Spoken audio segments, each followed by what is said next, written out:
Bueno, libro de Génesis, capítulo 45, versos 7 y 8 dice de la siguiente manera: Dios me envió delante de vosotros para preservaros posteridad sobre la tierra y para daros vida por medio de gran liberación. Y una parte del versículo 8 dice: así pues, no me enviasteis acá vosotros, sino Dios. O sea, ustedes no fueron los que me enviaron, les dice José a sus hermanos. Ustedes están pensando que ustedes fueron los que... El que me envió fue Dios, y me envió Dios con un propósito. El tema del día de hoy, hermanos, que va relativamente es corto. El tema del día de hoy es: no te enfoques en el por qué. Enfócate en el para qué. Amén. No sé si yo creo que a muchos de los que estamos aquí en nuestra vida ya como cristiana, en nuestros tiempos de intimidad con Dios, de conocerle a Él, de experimentar su amor y su misericordia, de conocer cada una de sus promesas, de confiar en que Dios está con nosotros, que no nos dejará, que no nos desamparará, que Él siempre estará a nuestro favor. Yo creo que hay etapas en las cuales llegamos a atravesar tiempos de crisis. Tiempos de crisis, de índole emocional, sentimental, de índole física, una enfermedad que viene a nuestra vida, que nos sorprende porque no pensábamos que una enfermedad crónica o algo parecido llegara a nuestras vidas, que problemas familiares, en nuestra relación de pareja, con la relación con nuestros hijos, y entramos en una especie de crisis y nos preguntamos, no sé usted, nos preguntamos, pero ¿por qué a mí? ¿Por qué a mí? Si tengo muchos años sirviendo a Dios, tengo muchos años creyendo en Él, tengo mucho tiempo tratando de ser fiel a lo que su palabra me indica, y ahora resulta que estoy atravesando por este problema con mi esposa, con mi esposo, y estamos a punto del divorcio. O ahora resulta que me diagnostican una enfermedad y yo me pregunto, ¿pero por qué? Y a veces quienes hayan nacido en el Evangelio se preguntan y dicen: bueno, toda mi vida le he servido al Señor. Toda la vida he tratado de caminar conforme a los propósitos del Señor, y no entiendo por qué me está pasando esto. O no entiendo por qué mis hijos se han descarriado del camino del Señor, si desde pequeños yo los traje a la iglesia y fueron instruidos y fueron enseñados en los caminos del Señor, y ahora los veo alejados. Y eso nos duele, ver a nuestros hijos alejados del camino del Señor. Nos duele. O el que el médico nos diga: pues tienes este tipo de enfermedad, y nos preguntamos: bueno, ¿pero por qué? ¿Por qué a mí? ¿O por qué a nosotros? Y nos enfocamos en eso, en el por qué a nosotros.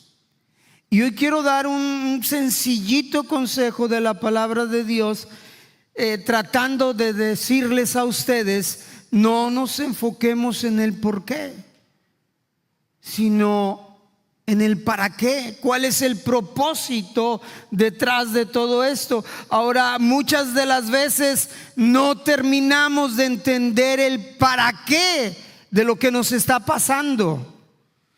No terminamos de comprenderlo, o a veces hasta ni aceptamos el para qué, sino nos enfocamos en el por qué a mí. ¿Por qué?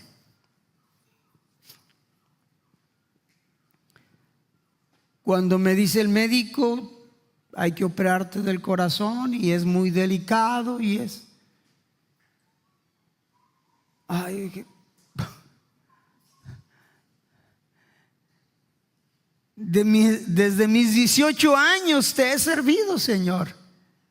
He tratado de honrarte, de exaltarte, de glorificarte.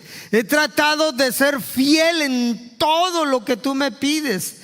Te he honrado, he tenido mis tiempos de adoración, de exaltación, de comunión, de intimidad. He orado, he ayunado, he tratado de ser bueno dentro de mis capacidades.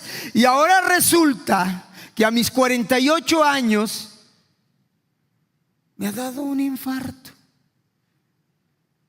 y tengo que ser operado. ¿Y por qué a mí, si hay tanta gente que es malvada?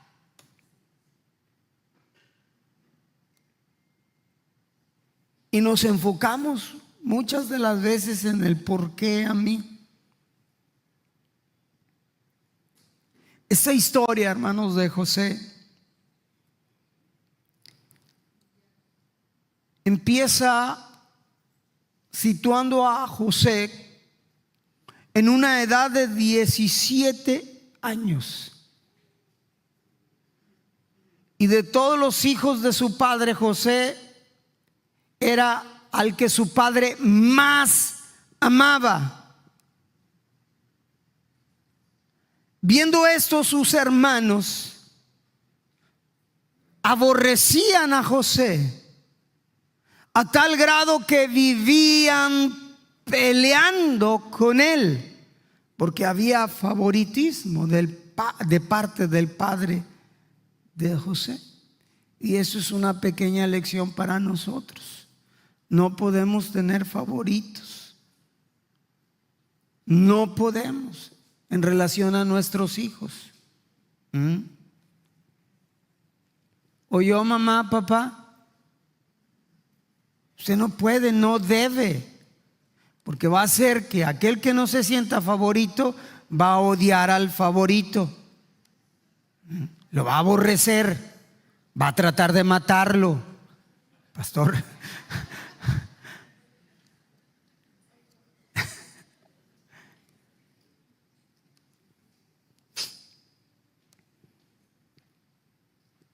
este José, a la edad de 17 años, hermano, tuvo un sueño.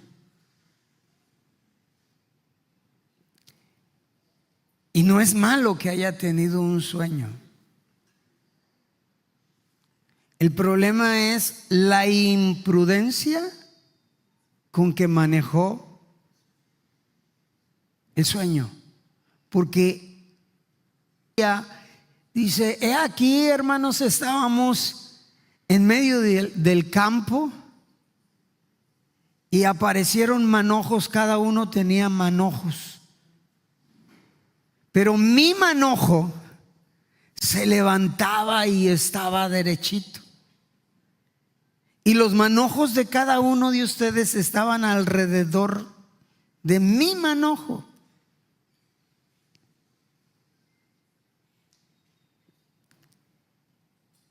Y yo miraba en el sueño cuando sus manojos se inclinaban al mío.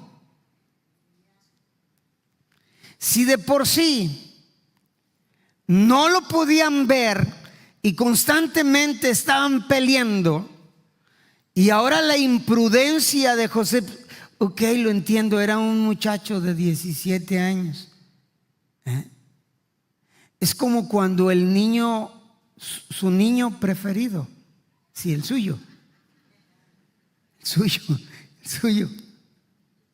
va con su hermano y le dice: mira lo que me compró mamá. Hijo mío, ¿por qué haces eso?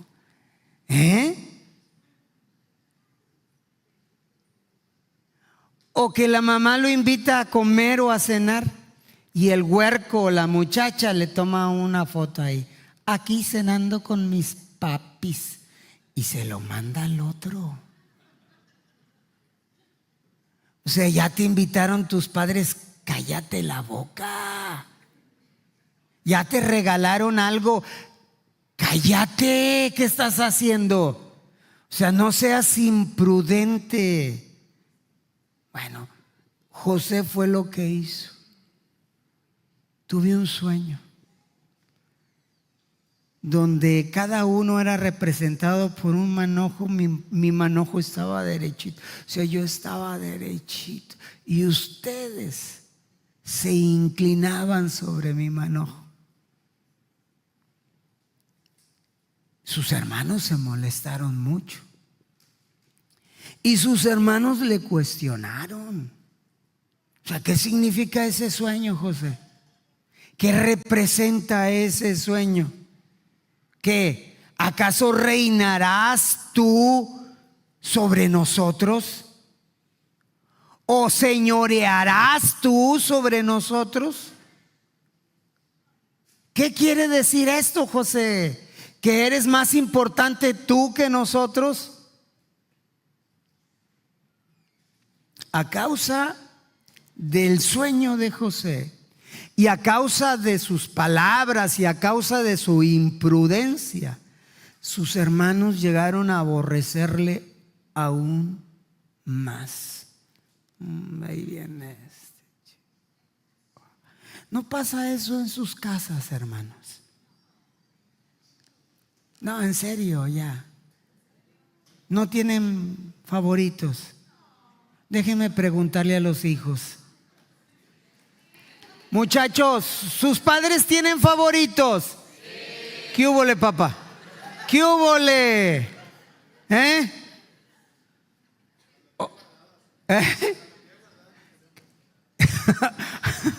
¿Tiene pruebas? Oye, brother, ¿y quién es el favorito? No me digas, no. Vamos a continuar con el mensaje.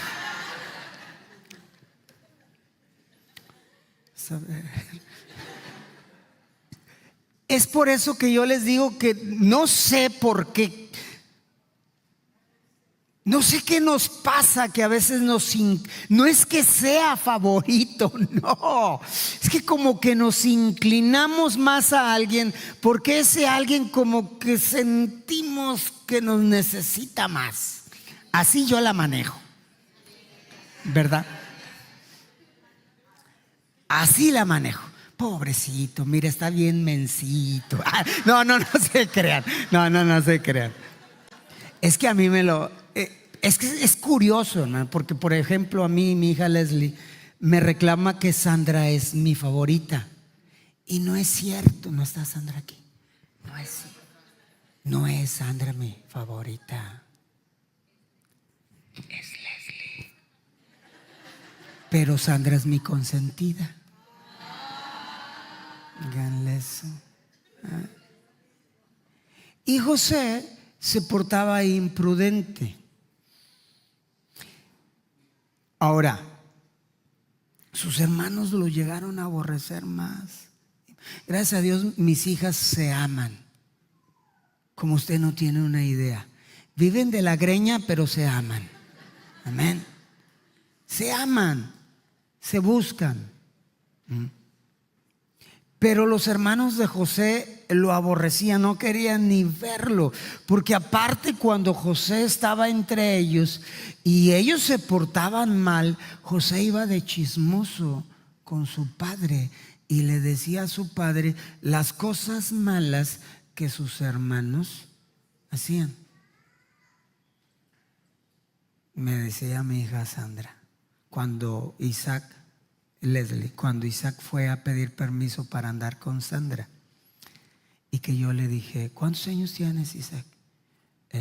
Ya voy a cumplir 18. No, ¿cuántos años tienes? No, pues 17. Ok. Porque me dijo, ¿me da permiso de andar? Claro que te doy permiso de andar con mi hija. Y la sonrisota de él así. Y Sandra por debajo de la mesa dándole una patadita a Isaac, y creen que yo no los vi. Diciendo, ya la hicimos. Claro que te doy permiso. ¿Cuántos años tienes? 17. Bueno, a los 18 viene mi hijo para darle la autorización. Ya. Y luego la mugre Leslie, tú crees que no andan, pero sí andan.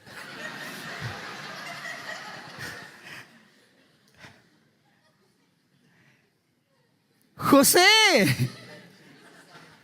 este era José, porque iba con su papá y le decía a su papá las cosas malas que hacía Isaac y Sandra. Ay, no, perdón.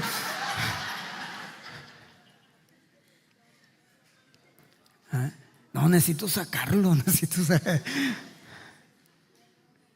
Entonces, por lógica, los hermanos de José no lo podían ver. No quería que José estuviera con ellos porque los delataba.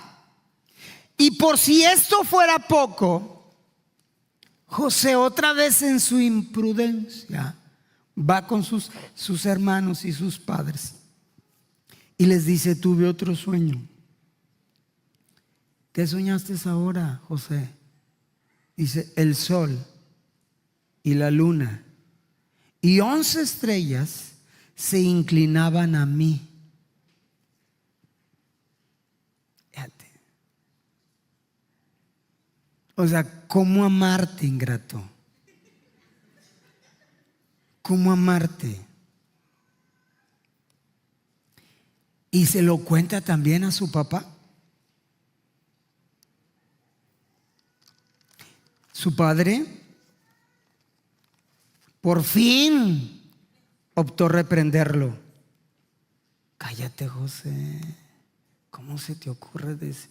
Si ya saben que eres mi consentido, cállate. Su padre le dice, ¿acaso vendremos yo y tu madre y tus hermanos a postrarnos en tierra ante ti?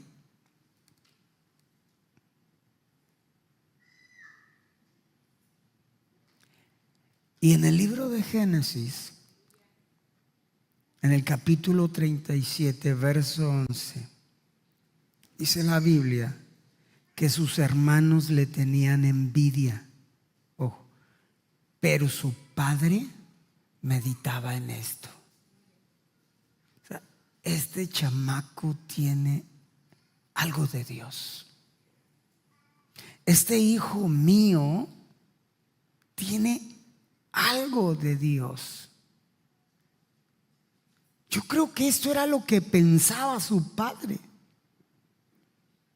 Tal vez dijo o pensó, ¿estos sueños serán de Dios?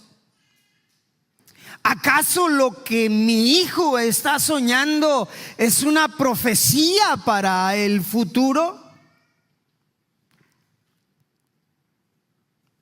Yo le pregunto ahora a usted, conociendo totalmente la historia, ¿usted cree que lo que José estaba soñando en ese tiempo venía de Dios? ¿Sí?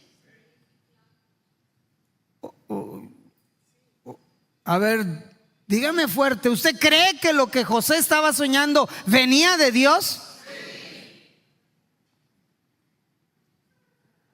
Yo pienso igual que usted. En ocasiones, hermanos, Dios revela su voluntad mediante sueños proféticos. Hoy, bajo el nuevo pacto, Dios pudiera hablarnos también mediante sueños proféticos. Lo sigue haciendo, yo creo que lo sigue haciendo. Aunque su revelación y su dirección principal para nosotros viene mediante la Escritura y viene mediante esa llenura de la presencia del Espíritu Santo de Dios.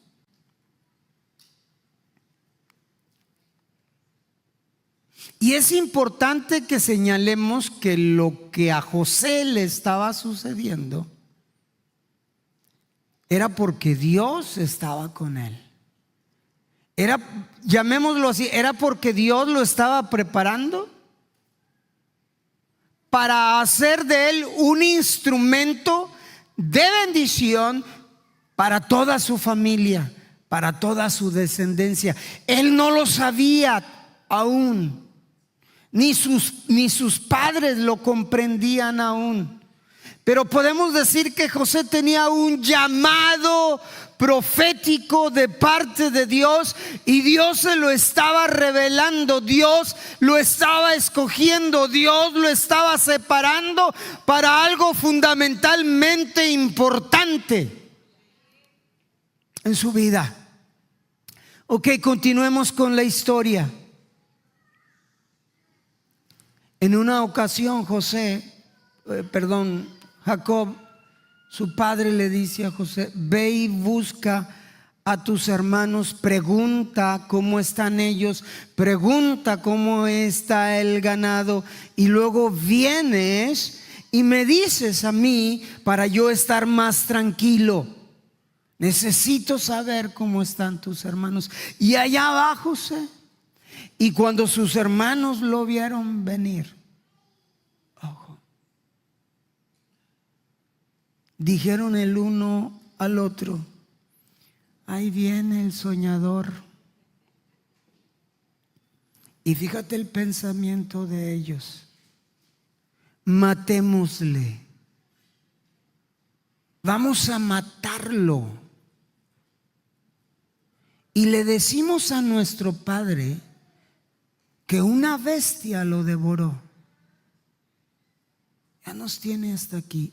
Ojo, Dios tenía un propósito para José. Y yo creo que José lo intuía. Se sabía especial José. Pero en medio de esto, de que Dios lo estaba preparando, viene una crisis a su vida. Algo que él no esperaba. Porque yo creo que él, de una manera u otra, estaba entendiendo y comprendiendo los sueños que tenía. Porque sus hermanos y sus padres se lo hacían saber. ¿Qué acaso nos postraremos ante ti? ¿O qué acaso tú vas a señorear sobre nosotros? Y se sabía, se entendía él mismo que Dios le había hecho un llamado, que Dios tenía un propósito específico, pero cae en una crisis. Sus hermanos lo quieren matar. Matémosle y diremos: alguna mala bestia lo devoró. Y dicen sus hermanos: y veremos qué serán de sus sueños. A veces esas crisis quieren matar nuestros sueños. ¿Sí? Cuando entramos en una crisis que no esperábamos y nos tienen la zozobra, y es ahí donde nos preguntamos o nos cuestionamos: ¿por qué a mí? ¿Por qué a mí si yo tengo un llamado? ¿Por qué a mí si he tratado de servir al Señor? ¿Por qué a mí si todo lo que tengo es del Señor? ¿Por qué a mí si todo lo he dispuesto para el Señor? Mi vida, mi tiempo, mis capacidades, todo, aún hasta mi dinero lo he dispuesto para el Señor. porque a mí. Y no lo entendemos. Y nos enfocamos en el por qué. Y yo quiero cambiar eso en tu mentalidad. No te enfoques en el por qué. Enfócate en el para qué. José todavía no lo entendía, pero se sabía que Dios estaba con él. Y la primera crisis que tuvo que enfrentar José fue difícil, que sus propios hermanos querían matar su sueño. Uno de sus hermanos, Rubén, le dijo: no hagamos esto. No se les olvide que es nuestro hermano. De diferente madre, pero es nuestro hermano. ¿Qué les parece si mejor pues vamos a dejarlo ahí en una cisterna? Pero luego vieron venir una diligencia, una caravana de hombres que iban a ir a Egipto. Digo, mejor vamos a venderlo, dijeron sus hermanos. Y lo vendieron. Y se lo llevaron a Egipto como esclavo.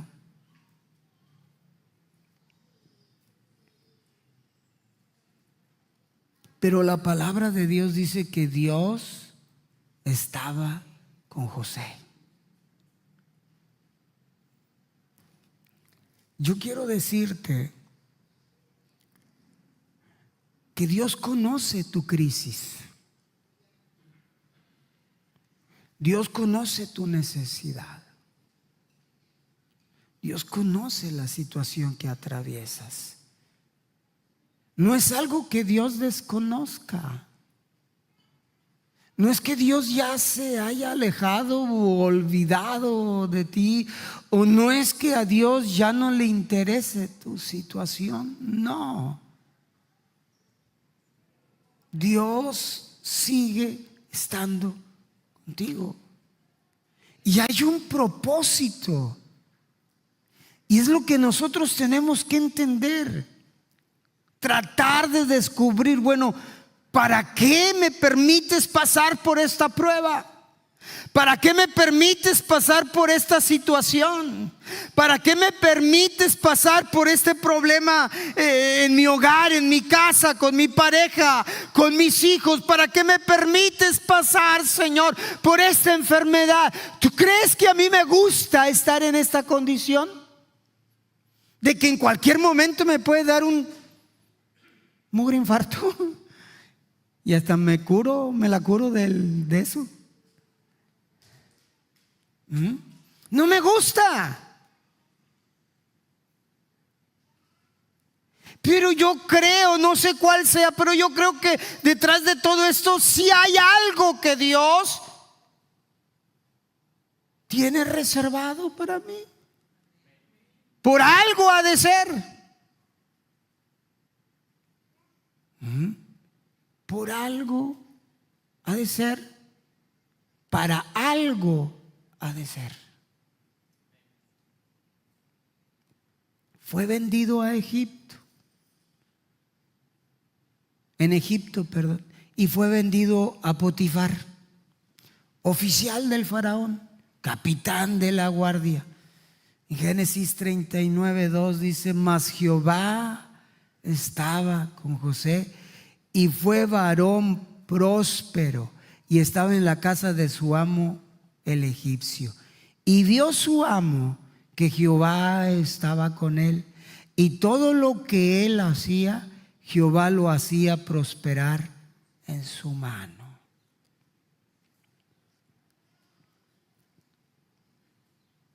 Dijo José: bueno, se me hace que ya otra vez agarró el camino.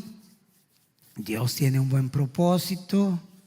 Mi patrón me mira con buenos ojos. Ya me dijo que yo puedo hacer en su casa todo lo que yo quiera. Lo que yo haga va a ser prosperado. Lo único que me dijo: no te metas con mi mujer. Así clarito. Oiga, pero la Potifara Es que era una Potifara, la esposa de Potifar, vio a José. Seguía estando muchacho, 17, 18 años, ¿qué le gusta? 19 años. Un hijo de Dios, un siervo de Dios, uno que había sido llamado a ser instrumento en las manos del poderoso de Israel. ¿Tú crees que no iba a ser tentación para cualquiera? Muchachas, búsquense un José en sus vidas. No se trata el sermón de esto, pero aquí me acomodo. Busquen a alguien que ame a Dios, que honre a Dios, que exalte a Dios, que tenga temor en su corazón de Dios. No anden buscando en Egipto. Dios tiene a sus hijos, Dios tiene a sus siervos. Cuando lo vea, atrápelo. Es que hoy en día los muchachos como que no sean. Usted atrápelo al huerco.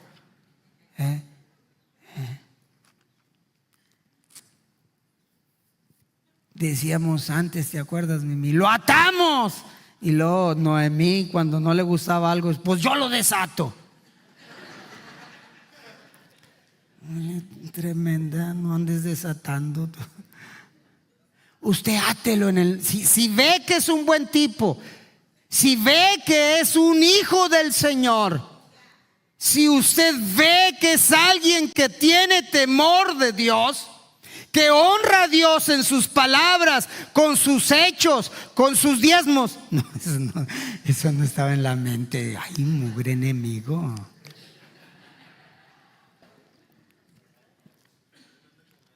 Pregúntele, si hay un muchacho que la pretenda, usted pregúntele, ¿diezmas?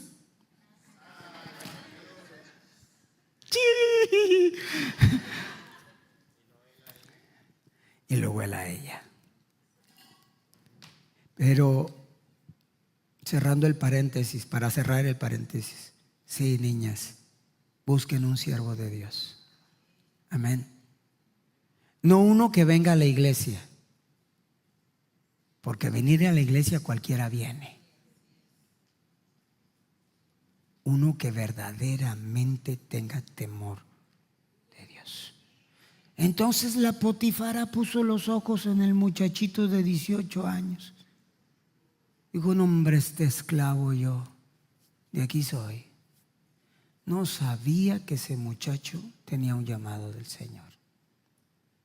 Y que ese muchacho no se preguntaba por qué fue vendido, sino que estaba tratando de encontrar el para qué. Yo creo que hay algo detrás de todo esto. No lo entiendo aún, pero mi fe no va a menguar. Sigo confiando en Dios. Y la mujer de Potifar le dijo, hey, me gustas. Quiero que duermas conmigo, chiquitito. Bueno, eso no le dijo, ¿verdad? Hay de aquel que le ponga o le quite. Ay, Señor, perdóname.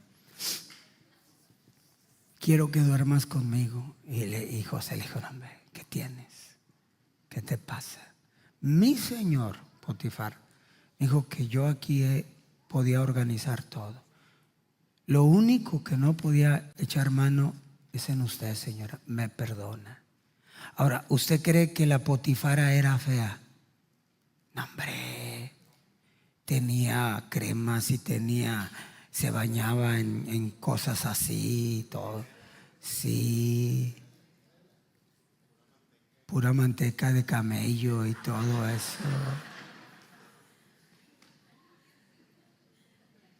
Aún así, el tremendo José, que estaba en medio de crisis porque era esclavo, le dijo, no puedo faltarle a mi señor Potifar y mucho menos a mi Dios. ¿Te imaginas la calidad de este hombre? En medio de su crisis, no se enfocaba en el por qué era esclavo, sino en el propósito que Dios tenía para llevarlo allá. La mugre vieja, perdón, la Potifara que se enoja y que lo acusa ante su señor. Este siervo que has traído a la casa ha querido deshonrarme. Mira, él quería acostarse conmigo y yo no me dejé, pero aquí dejó la túnica y esta es la prueba.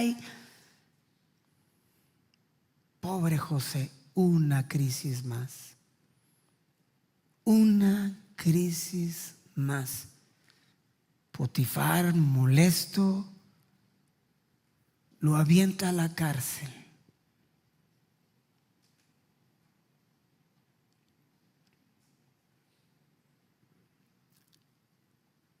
¿Tú crees que José no tenía argumentos para decepcionarse de sus sueños?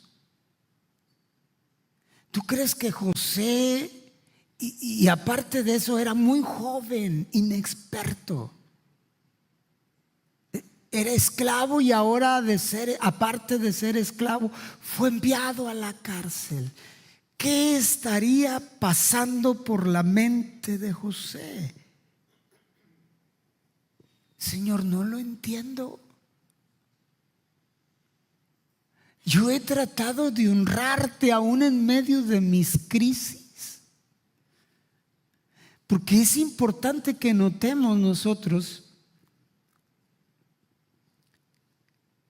la reacción de José en medio de sus crisis. Siguió siendo fiel al Señor. No entiendo, yo pensé que me ibas a llevar por otro camino y me estás trayendo por un camino difícil de crisis. No me gustan, Señor. Pero aún estando en la cárcel, Dios le da gracia a José, le da gracia con el jefe de la cárcel, lo pone al mando de todo y Dios sigue estando con José. ¿Lo entendía? No, todavía no lo entendía. ¿Y mis sueños cuándo, Señor? En vez de que vengan y se inclinen a mí, yo me estoy inclinando ante ellos.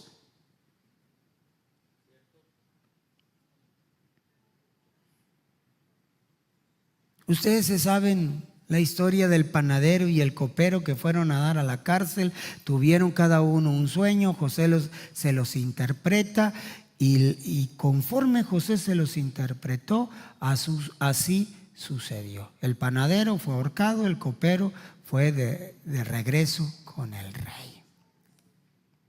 Pasaron más de 2 años. Ojo, pasaron más de 2 años de que José estaba en la cárcel. A lo mejor ya tendría como unos 20 años por ahí.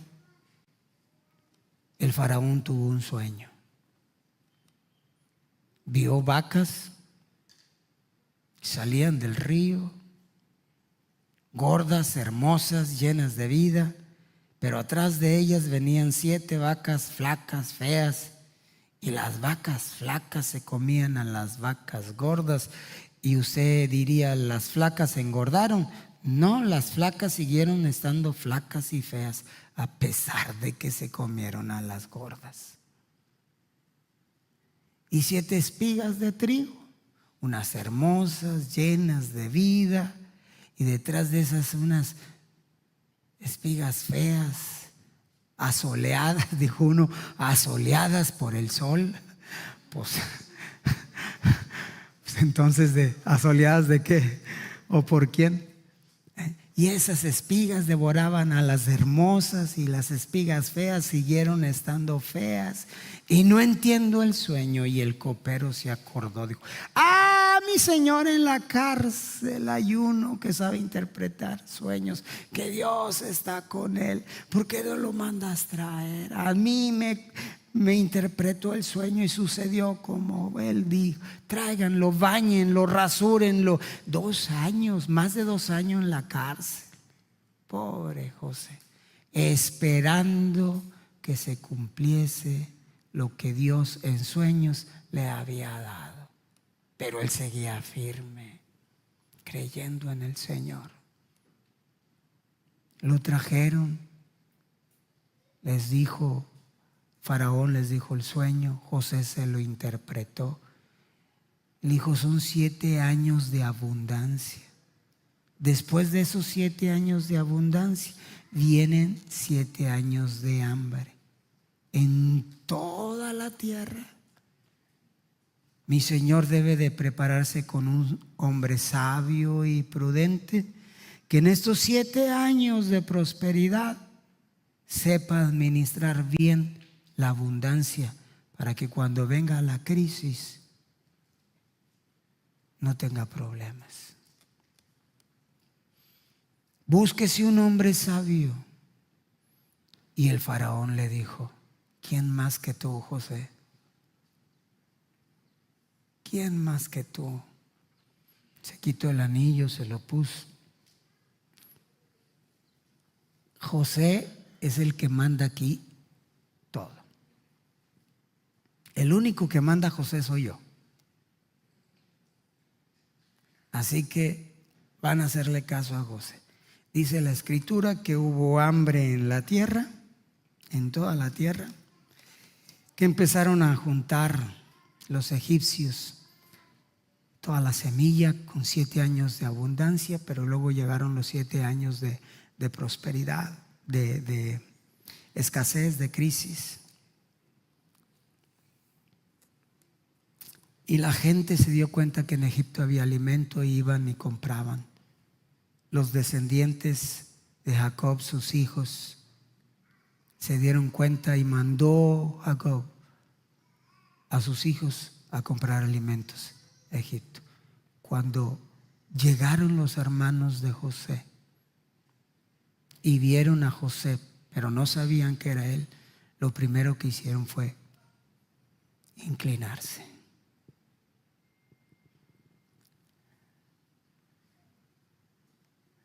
Y ahí José, porque José los reconoció luego, pero ahí José se acordó de su sueño. Se acordó de su sueño. Y usted conoce toda la historia, manda a traer a su hermano, el menor, y ya no pudiendo soportar o resistir ver a sus hermanos sin decirles nada, él exclamó.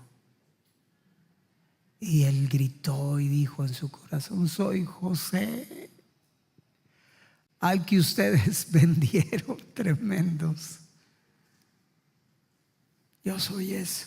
Y nosotros leímos el versículo 7 y versículo 8,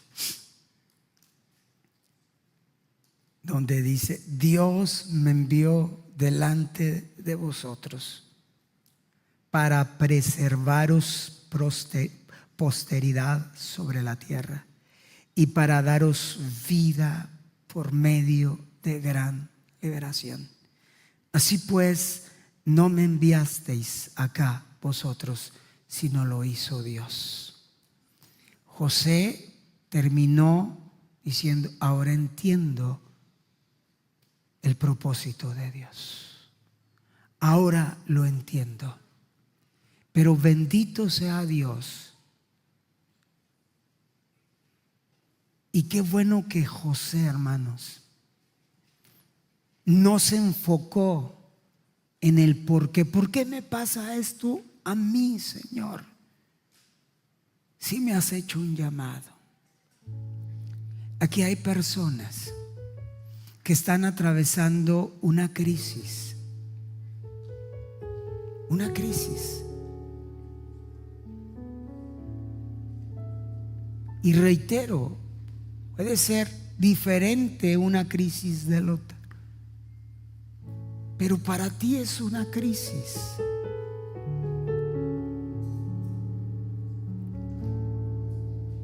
Problemas financieros que no no sabes ya cómo enfrentarlos.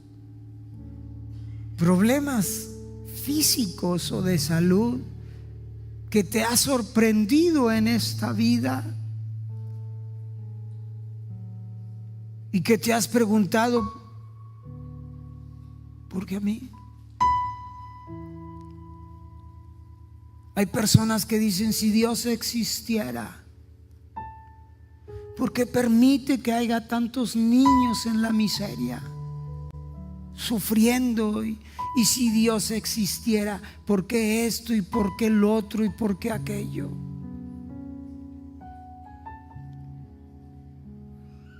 Y a veces parte de nuestra familia, de nuestra gente nos puede decir, bueno, ¿por qué te pasa esto a ti si tú eres hijo o hija de Dios?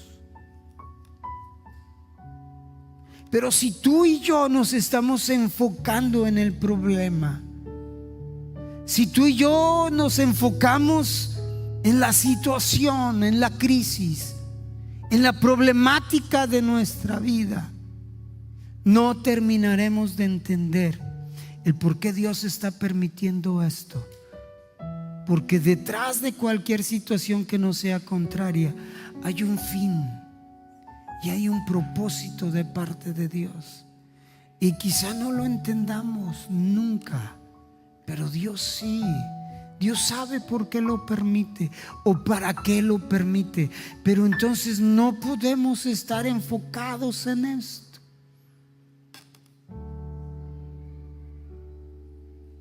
Yo no me canso de repetírselos a ustedes y a mi familia.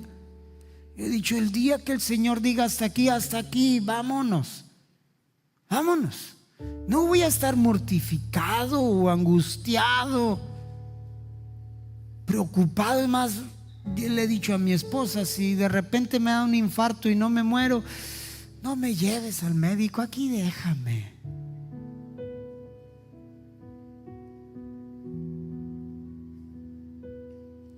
¿Me quiero morir? No, no me quiero morir. Claro que no. Pero no voy a estar enfocado en las cosas malas que me están pasando, en las situaciones contrarias que estoy viviendo, en mi crisis financiera, en la problemática con mis hijos. No me voy a estar mortificando en cosas que no están en mi control. Yo voy a tratar de deleitarme en la presencia del Señor, porque he entendido, deleítate a sí mismo en Jehová y Él concederá las peticiones de tu corazón. En eso me voy a enfocar. Me voy a enfocar en buscarle a Él, en amarle a Él con todo mi corazón, en decirle, perdóname si te he fallado, levántame si he caído, corrígeme, Señor, si es necesario que me corrijas. Enséñame lo que tenga yo que aprender, pero no permitas que me enfoque en el por qué a mí. Ayúdame a entender en el por qué de esto y para qué de esto, para sacarle provecho. Ponte de pie y quiero invitarte para que juntos aquí en el altar vamos a enfocarnos en el propósito de Dios, de esta situación que a veces nos es contraria y que no queremos vivir en esa situación que nos es contraria.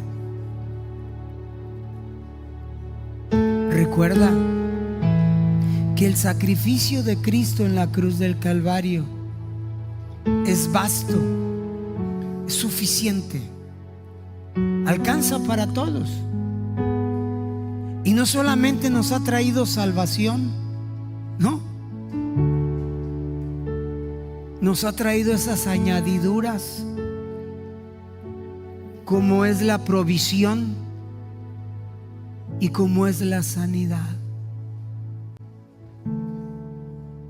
Yo quiero que dejes de enfocarte en la adversidad que estás viviendo, porque a mí, Señor, siempre yo apenas salgo de una y entro a otra y estoy cansado, no sé qué hacer, no sé cómo enfrentarlo, confrontarlo. ¿Por qué no descansamos juntos en el Señor y le decimos: aquí estoy, Señor, déjame ver tus propósitos, déjame conocer tus propósitos? No permitas que me moleste, que me enoje. No permitas que me deprima, porque ese es uno de los ataques tremendos de Satanás en nuestra vida. Nos ataca tan fuerte que a veces trae una depresión a nuestra vida. Y estamos pensando en el problema, en la situación, en la adversidad, y pensamos y no queremos salir de casa, no queremos ir a ningún lado, no queremos hablar con nadie, no queremos platicar con nadie. Nos encerramos en nosotros mismos, cuando hay un Dios que nos escucha, cuando podemos venir a Él y con Él y decirle: Señor, me pasa esto, no sé qué hacer, pero yo creo que tú tienes un propósito para eso. Me gustaría conocerlo, Señor, y no quiero pensar más en esta situación. No quiero pensar más en mi hijo drogadicto. Quiero pensar, Señor, ¿cómo vas a hacerle tú para sacarlo de ahí? No quiero pensar, Señor, en este problema, en este tumor. No quiero pensar nada de mi problema físico. Quiero más bien ocuparme cómo vas a obrar en mi cuerpo, Señor.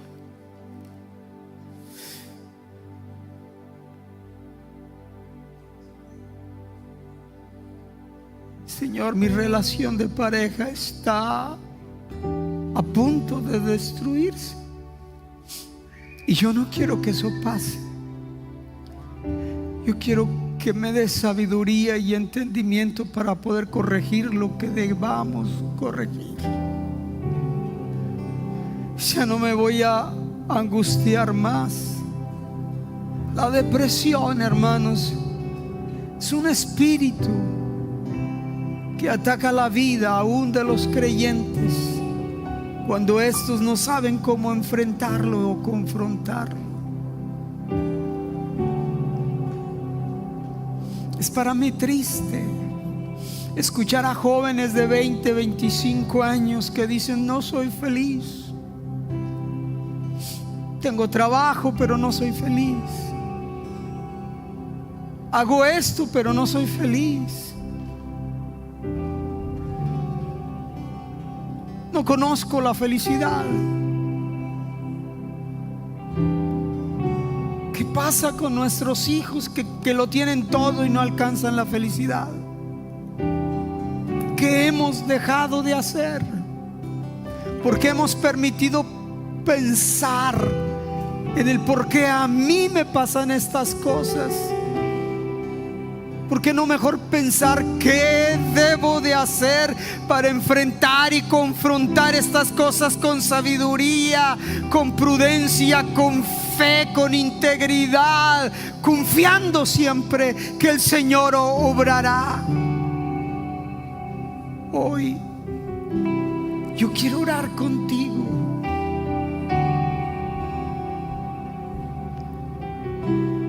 Y quiero pedir contigo que nos dé el Señor sabiduría. Lo que a mí me pasa, pastor, es muy difícil. Mi Dios es Dios de lo imposible. Es Dios de lo imposible. Si tan solo pudieses creer. Pastor, es que yo ya lo he pedido muchas veces. no importa. No importa cuántas veces lo hayas llevado a la mesa de tu Señor, preséntalo una vez más.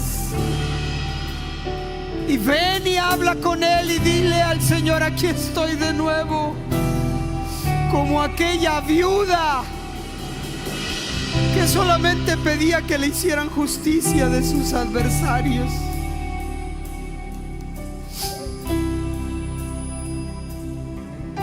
Descansa en el Señor, por favor. Descansa en Él. Como dice aquel canto, echa todas tus angustias sobre Él, porque Él tiene cuidado de nosotros.